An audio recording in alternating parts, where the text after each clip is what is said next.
Επειδή πολλοί με ρωτάτε πού θα βρω το τάδε μάθημα, πού θα βρω πώς να φτιάχνω αποξηραμένα λουλούδια με ρετίνη, πού θα βρω την πορσελάνη.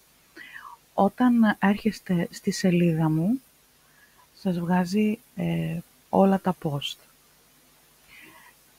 Όταν είστε από υπολογιστή, σε αυτό εδώ το μαγικό κουτάκι, κάνετε κλικ και γράφετε αυτό που θέλετε να βρείτε. Για παράδειγμα,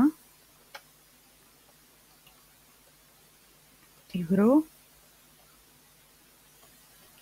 γυαλί. Πατάτε Enter και σε λίγα δευτερόλεπτα θα σας βγάλει όλα τα μαθήματα για το υγρό γυαλί.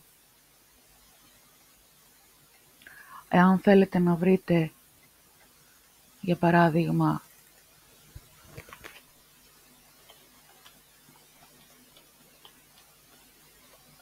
για τα αποξηραμένα λουλούδια,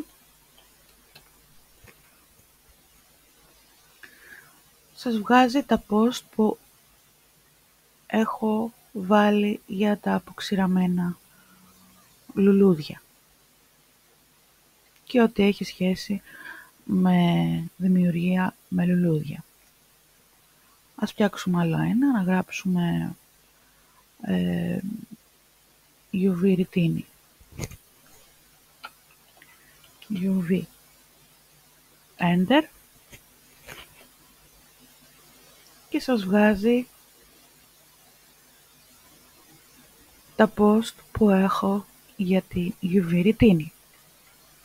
Επειδή είναι πάρα πολλά τα βίντεο που έχω δημοσιεύσει, πιστεύω ότι είναι ένα tip που θα σας φανεί πολύ χρήσιμο.